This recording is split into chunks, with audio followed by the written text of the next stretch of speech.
So today I am going to show you how to fry fish. Here we have some basa, also known as swai, and we have the basa's cousin, which is also a catfish, which I had filleted. Yes, they are cousins, they are in the same family. However, this is a more dense and flaky fish, the basa that is, and the catfish a whole nother type of wonderful. So as you already know, you're going to need the basa, which is also known as swai, and its cousin, you have here the good old country catfish. Here are the ingredients that you will need and the items that you will need. You're going to need this right here, some Wesson vegetable oil or Wesson canola oil. You'll also need, for the breading of your fish, some fine ground cornmeal.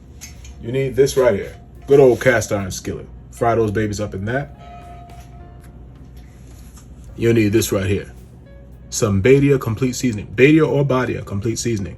This you will find in your international aisle inside your local grocer, everywhere. Good stuff. It has everything. It has the sazon, it has the pepper, it has the garlic. It's real good, like real good, very good. Good stuff.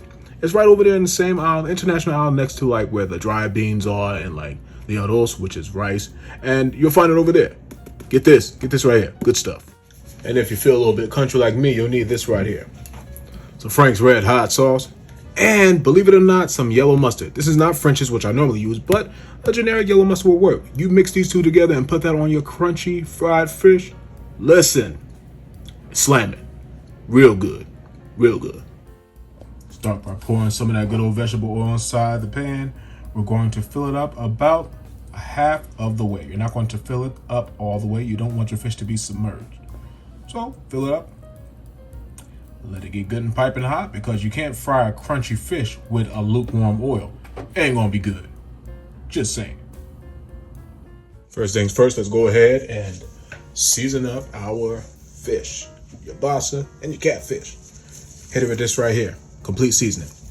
The wonderful thing about complete seasoning is that you don't need a whole lot of it to season the fish. You really don't. As fish really doesn't require a lot of seasoning because it's not like your beef or thick cuts of chicken. It doesn't require a whole bunch. Roughly, that was about a tablespoon and a half on each side. Well, this is actually one fish. These two pieces, one fish. I had them filleted because I didn't want to see the whole thing. I mean, I have eaten a whole catfish. That's bomb by itself. It's really good.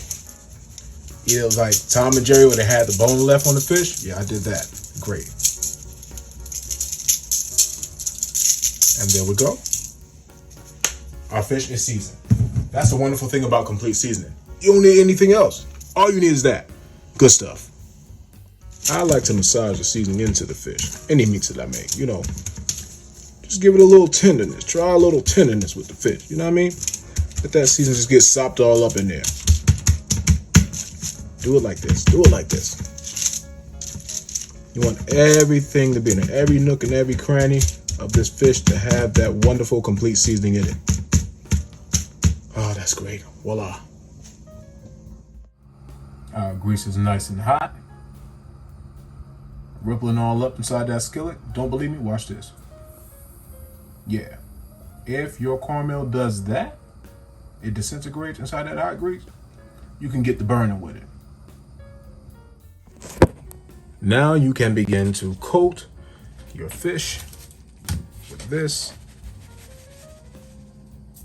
I'm going to do it like this because that big piece of basa is not going to fit inside this Tupperware bowl. I can tell you that right now. Sprinkle some of that on there. Let it stick to it. Yeah, I thought I was going to smother the catfish. I don't feel like doing all that. So I'm just going to go ahead and just fry it. I'm hungry. I'm hungry. I said I'm hungry, so I ain't got time for all that. So go ahead and do the other side. See that? Pat that cornmeal into it. Let it get every nook and cranny. Roughly, I have about a cup and a half of cornmeal, fine ground cornmeal. The thing is, some like the coarse cornmeal. I don't care for it because I think it's a little too, I don't know, the presentation doesn't look pretty to me. It's not nice looking. It just looks off. for lack of better words. Go ahead and do the same thing to this side. Just pat that cornmeal into it so it sticks real good. Now we can start to fry it. Let's do the basa first because that baby is big. Big, real big. Drop her in there and let her rip. You see how that one piece just curling on up inside that hot grease? Isn't that beautiful? That's what we want.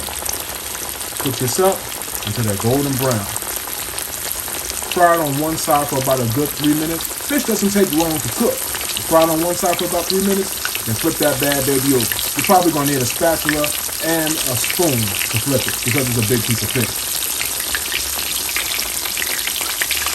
Listen to her singing. Fried Basa tonight. Yeah, man. Yeah, buddy.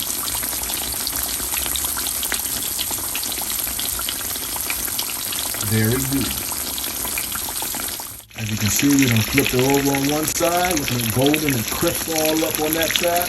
Let it do the same thing on the other side for about another 2-3 minutes. Oh, man. Yep.